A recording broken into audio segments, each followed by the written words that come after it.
আসসালামু আলাইকুম ওয়া রাহমাতুল্লাহ। সম্মানিত দর্শক, আশা করি সকলেই ভালো আছেন।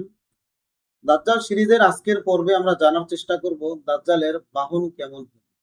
অর্থাৎ হাদিস থেকে আমরা দাজ্জালের বাহন সম্পর্কে কি কি বর্ণনা পাই, তাই আজকে আমাদের আলোচনার বিষয়। দর্শক, রাসূল করিম সাল্লাল্লাহু আলাইহি সাল্লামের হাদিস থেকে আমরা জানতে পারি যে দাজ্জাল মাত্র 40 দিনে সারা পৃথিবী ভ্রমণ করবে এবং পৃথিবীর প্রতিটি মানুষকে সে ধোঁকা দিবে। শুধুমাত্র মক্কা এবং মদিনার মধ্যে সে প্রবেশ করতে পারবে না, এবং মক্কা মদিনার মধ্যে যারা অবস্থান করবে তাদেরকে দাজ্জাল ধোঁকা দিতে পারবে না। এছাড়া দাজ্জাল সারা পৃথিবীর প্রতিটি শহর, প্রতিটি গ্রাম, প্রতিটি মহল্লা, প্রতিটি বাজার, হাট ঘাট, সব জায়গায় দাজ্জাল যাবে এবং মানুষদেরকে ধোঁকা দিবে। তাহলে দাজ্জাল যদি এত দ্রুত পৃথিবীর প্রতিটি স্থানে পৌঁছাতে চায়, তাহলে তার অবশ্যই একটি দ্রুত যাত্রার বাহন প্রয়োজন হবে। আর এই বাহনটি কেমন হবে, হাদিসে এর কিছু বর্ণনা রয়েছে। রাসূল করিম সাল্লাল্লাহু আলাইহি সাল্লাম একটি হাদিসে বলেন যে দাজ্জালের গতি হবে বাতাসে চলা মেঘের মতো। অর্থাৎ বাতাসে মেঘ যতটা দ্রুত চলে, ঠিক ততটা দ্রুতই দাজ্জাল চলতে থাকবে। আরো কয়েকটি দুর্বল হাদিস থেকে আমরা জানতে পারি যে দাজ্জাল একটি বাহনে করে চলাচল করবে এবং সেটি হবে একটি বিশাল আকৃতির গাধা। এখন দাজ্জালের এই গাধাটি কতটা বড় হবে এ সম্পর্কে কয়েকটি বর্ণনা পাওয়া যায়। একটি বর্ণনা থেকে আমরা জানতে পারি যে দাজ্জালের গাধাটি এতটা বড় হবে যে তার এক কান থেকে আরেক কানের দূরত্ব হবে 70 কদম। এবং আরেকটি রেওয়ায়েতে আমরা পাই যে দাজ্জালের এক কান থেকে আরেক কানের দূরত্ব হবে এতটা বড় যে এখানে 70,000 মানুষ বসতে পারবে। দেখুন, দুইটা বর্ণনা পেলাম। একটি পেলাম যে একটি কান থেকে আরেক কানের দূরত্ব 70 কদম, আরেকটি বর্ণনা পেলাম যে 70,000 মানুষ এখানে থাকতে পারবে।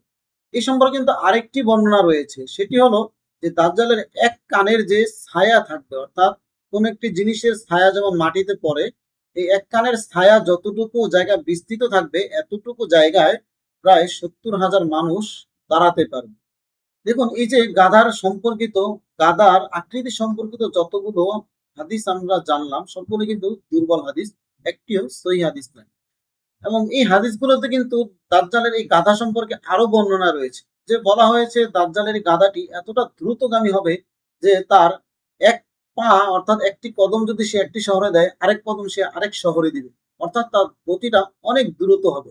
এবং কি এই গাধাটি যখন চলবে তখন তা বজ্রপাতের মতো আওয়াজ করতে থাকবে, অর্থাৎ মানুষ আতঙ্কিত হয়ে পড়বে এই বাহন চলার শব্দ। হাদিস বিশারদগণ এই হাদিসটাকে এভাবে ব্যাখ্যা করেন যে দাজ্জালের সাথে হয়তো কোনো গাধা থাকবে না, হতে পারে এটা আধুনিক যুগের কোনো অত্যাধুনিক বাহন হতে পারে, হতে পারে এটা কোনো ফাইটার জেট কিংবা কোনো যুদ্ধ বিমান, যেগুলো চলাচলে অনেক শব্দ হয় এবং খুব দ্রুত চলতে পারে। এমন কিছুই দাজ্জালের কাছে থাকতে পারবে। আমরা কিতাবুল ফিতান থেকে অনেকটা আন্দাজ করতে পারি যে দাজ্জালের যে বাহন আছে, এই বাহনটি হয়তো কোনো ফ্লাইং সুসার্স হবে। এই ফ্লাইং সুসার্স কি, এ সম্পর্কে আমরা পরবর্তী একটি লেকচারে জানার চেষ্টা করব। তবে এতটুকু বলতে পারি যে এই ফ্লাইং সুসার্স মূলত এমন দ্রুত গতি সম্পন্ন এক বাহন, যা বর্তমান বিশ্বে যত বাহন রয়েছে, যত এয়ারপ্লেন অথবা যত ফাইটার জেট রয়েছে, এই সব কিছুর চাইতে অনেক দ্রুতগামী। অর্থাৎ এই বাহনটি শব্দের চাইতেও এবং আলোর চাইতেও বেশি দ্রুত চলতে পারবে। হতে পারে এমন কিছু, তবে এটা নির্দিষ্ট নয় এবং এটা আমরা নিশ্চিত করে বলতেও পারি না। যেহেতু রাসূল করিম সাল্লাল্লাহু আলাইহি সাল্লাম দাজ্জালের এই বাহন সম্পর্কে নিশ্চিতভাবে কিছু বলে যাননি, সুতরাং আমরা এটা বলতে পারি না। যতগুলো হাদিস আমরা পাই গাধা সম্পর্কিত, যে দাজ্জালের বিশাল এক গাধা থাকবে, যেহেতু আমরা জানি দাজ্জাল বিশাল আকৃতির একটি মানুষ হবে। তামিম দারি রাদিয়াল্লাহু তাআলা আনহু হাদিস থেকে স্পষ্টভাবে এটা জানা যায় যে দাজ্জাল বিশাল আকৃতির এক মানুষ। তার শরীরে অসংখ্য লোম থাকবে, তার চুলগুলো থাকবে এলোমেলো এবং তার শরীর থাকবে লাল বর্ণের। সুতরাং এটা বলা যায় যে দাজ্জাল যেহেতু এত বিশাল আকৃতির একটি মানুষ হবে, সুতরাং তার বাহনটিও বিশাল আকৃতির কিছু একটা হতে হবে। এবং রাসূল করিম সাল্লাল্লাহু আলাইহি সাল্লাম যেহেতু বলেছেন দাজ্জাল 40 দিনে সারা পৃথিবী চষে বেড়াবে, তাহলে এটা বোঝাই যায় যে তার বাহনটি এতটা দ্রুত গতি সম্পন্ন হবে যা চোখের পলকেই এক স্থান থেকে আরেক স্থানে চলে যেতে পারে। তবে দাজ্জালের এই গাধা সম্পর্কিত যতগুলো হাদিস আমরা বর্ণনা করলাম, প্রত্যেকটি হাদিসেই কিন্তু দুর্বল রেওয়ায়েত, অর্থাৎ এগুলো একটিও কিন্তু কোনো সহি হাদিস নয়। একটি মাত্র সহি হাদিস আমরা পেলাম, আর তা হলো যে দাজ্জাল মেঘের গতিতে ছুটবে। অর্থাৎ দাজ্জালের গতি হবে বাতাসে চলা মেঘের মতো দ্রুত।